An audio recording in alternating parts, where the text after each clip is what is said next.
আসসালামু আলাইকুম সবাইকে। আপনারা যারা ক্রোম ব্রাউজার ব্যবহার করেন পিসিতে, ল্যাপটপে, তারা চাইলে বিভিন্ন এক্সটেনশন ব্যবহার করে আপনাদের ব্রাউজিংকে আরও বেশি স্মার্ট বা এফিসিয়েন্ট করতে পারেন। আর সেটা আমি একটু সহজে যদি বোঝাই, ধরেন আপনি ক্রোম ব্রাউজার একটা পেজে আছেন, ডাব বা নারিকেল থেকে কারা দূরে থাকবেন, ধরেন এরকম একটা নিউজ পড়ছেন বা প্রায় যে কোনো ধরনের একটা পেজ হতে পারে, আপনি ব্রাউজ করছেন। কিন্তু এখানে আমি এই ঘটনাটা আসলে জানবো যে এই নিউজটার ব্যাপারে, কিন্তু এখানে এত পরিমাণ অ্যাড আর এত বড় করে লিখে হচ্ছে, এখান থেকে আসল খবরটা পাওয়া একটু মুশকিল। আমার ব্রাউজারে দেখেন একটা ক্রোম এক্সটেনশন আমি সেট আপ করে রেখেছি। এখানে যদি সামারে ক্লিক করেন, দেখেন এই পেজে যা যা ইনফরমেশন, এটার যে সারাংশটা, এটা আপনাকে শর্ট করে ছোট করে লিখে দিয়েছে। সো এতে করে হলো কি, এত লম্বা সময় নিয়ে আপনাকে ওইটা পড়তে হচ্ছে না। তো এটা যদি থাকে তাহলে আমাদের অনেক কাজ সহজ হয়ে যায়। It's a huge time saver for us. এছাড়াও এটার আরও অনেকগুলো ফিচার আছে, এটা শুধু একটা দেখালাম। সেগুলো কিভাবে কাজ করে জানতে পারবেন এই ভিডিও থেকে, আর সেটা ক্রোম ওয়েব স্টোর থেকে। অনেকে হয়তো বা যারা বেসিক লেভেলে আছেন তারা এই ব্যাপারটা জানেন না। এই ভিডিওতে দুইটা ব্যাপারে জানতে পারবেন, যারা বেসিক লেভেলে আছেন বা যারা প্রো।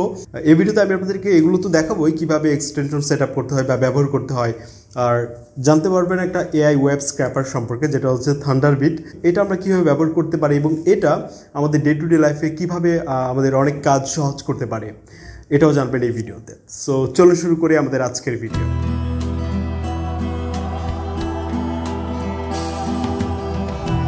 একদম ঠিক শুরুর থেকে যদি আপনাদেরকে দেখাই, ক্রোম ওয়েব স্টোর সার্চ করলে আমরা এরকম ক্রোমের যে ওয়েব স্টোরটা, এখানে এটা পেয়ে যাব। এটাকে অনেকটা প্লে স্টোরের মতো আর কি। এখানে বিভিন্ন এক্সটেনশন আপনি ব্রাউজারে সেট আপ করতে পারেন। যেমন আমরা এখানে সার্চ করব থান্ডারবিট, এটা আমরা বলছিলাম, এটা লিঙ্ক ডেসক্রিপশন বক্সে দেওয়া থাকবে। আপনি লিঙ্ক থেকে আসতে পারেন বা সার্চ করে এখানে পেয়ে যেতে পারেন। তো এটা একটা কুইক প্রিভিউ দেখে নিতে পারেন। আমরা যেটা করব, এটা আমাদের যে ক্রোম ব্রাউজার সেটাতে আমরা অ্যাড করব, এটা এক্সটেনশন হিসেবে কাজ করবে। সো এখানে আমরা অ্যাড টু ক্রোমে ক্লিক করলে, এটা দেখতে পাচ্ছেন এখানে অ্যাড এক্সটেনশনে ক্লিক করলে আমাদের ব্রাউজার এটা চলে আসবে। সো এখানে গিয়ে ডাউনলোড সেকশনে গিয়ে আমরা যদি ক্লিক করি, তাহলে এখান থেকে আমরা এটা চালু করে দিতে পারি। এখানে আমাদেরকে প্রথমে যেটা করতে হবে, এখানে ক্লিক করতে হবে। এখান থেকে আপনারা মূলত এক্সটেনশনটা পাবেন যতগুলো সেট আপ করবেন। দেন এখানে ক্লিক করলে আপনার এটা প্রথমে সাইন আপ করতে বলবে আপনাকে। তো এটা কমপ্লিট করে নেওয়ার পর আপনি এটা এখন কাজ করতে পারবেন। তো এখন আমরা যে পেজে আছি, এটা তো থান্ডারবিটেরই যে একটা পেজ এটাতে। সো আমরা অন্য একটা পেজে চলে যাব। যেমন আমরা একটা ওয়েবসাইটে চলে আসলাম, বাংলাদেশি ক্লোদিং ব্র্যান্ড এক্সটেশি বিডি। তো এখানে আসার পর এখানে যে প্রোডাক্ট লিস্টগুলো দেখতে পাচ্ছেন, এটার স্ক্র্যাপ করতে পারবেন। অথবা যেমন আমরা অ্যাপেক্সের একটা সাইটে চলে আসলাম, তো এখানে শুজের হিউজ কালেকশন দেখতে পাচ্ছি।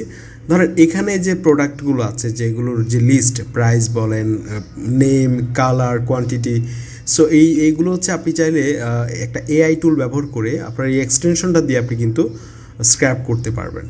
সো এর জন্য আমরা এখানে ক্লিক করব। তারপর আমাদের যেটা থান্ডারবিট এখানে রয়েছে, তো এটাতে ক্লিক করলে আমাদের সামনে এটা চলে আসবে। এখান থেকে আমরা এআই দিয়ে যেহেতু করব, সো আমরা এই যে সামারাইজ যে টুলটা, এটা নিয়ে তো একটু আগে শুরুর দিকে আমি দেখালাম আপনাদেরকে। তো এটা আর দেখাচ্ছি না। এআই ওয়েব স্ক্র্যাপার, এখানে ক্লিক করলে এআই সাজেস্টেড যদি করে দেন, তাহলে এআই বের করে দিবে এটার মানে লিস্টগুলো কী ধরনের হবে। তো এখান থেকে আপনি চাইলে কোনোটা সরিয়ে নিতে পারেন, product name, product URL, price, discount price, so image প্রোডাক্টের। তো এখান থেকে আমরা এগুলোই রাখছি, যেগুলো আপনার দরকার নেই সেগুলো সরিয়ে দিতে পারেন। এখান থেকে আউটপুটটা আপনি কী ধরনের চান সেটা দিয়ে আপনার মতো করতে পারেন। এছাড়াও আপনি চাইলে যে কারেন্ট পেজ, এটাতে করতে পারবেন, বা কোনো ইউআরএল দিয়ে বা কোনো একটা ইমেজ আছে, সেই ইমেজ আপলোড করেও আপনি করতে পারছেন এখান থেকে।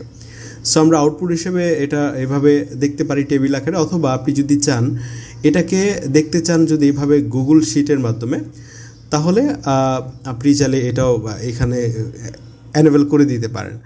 এছাড়াও এখানে রয়েছে নোশন, যেমন আমরা গুগল ড্রাইভটা দিয়ে দিচ্ছি শিটে। তারপর এখান থেকে সেভে ক্লিক করলাম, তারপর স্ক্র্যাপ এখানে ক্লিক করলে কিছুক্ষণ ওয়েট করতে হবে এটার প্রসেস করে আমাদেরকে যে রেজাল্টটা দিয়েছে। এখানে আপনারা দেখতে পাচ্ছেন product name, price, discount price, এটার একটা লিস্ট আপনাকে এখানে তৈরি করে দিয়েছে। এখানে খুব দারুণভাবে আমাদেরকে রিপোর্টটা দিয়েছে। এছাড়া আপনারা গুগল শিটে যদি চলে আসেন তাহলে এখানে আপনারা এটার ডিটেল এখানে দেখতে পাবেন। তো এটা কিন্তু যারা আমরা বিজনেস করি এই ধরনের তাদের ক্ষেত্রে অনেক হেল্পফুল হতে পারে। আর এছাড়াও যে সামারাইজ করার যে টুলটা, এটাও আমার কাছে অনেক হেল্পফুল মনে হয়েছে। আর এই ছিল আমাদের আজকের ভিডিও। এইটার লিঙ্ক ডেসক্রিপশন বক্সে দেওয়া থাকবে। পরবর্তী কোনো এক্সটেনশন নিয়ে হয়তো বা আবারও আরেকটা ভিডিও হবে। আপনার যে কোনো মতামত লিখতে পারেন কমেন্টে। This is Adnan signing out. I will see you in the next one. আসসালামু আলাইকুম।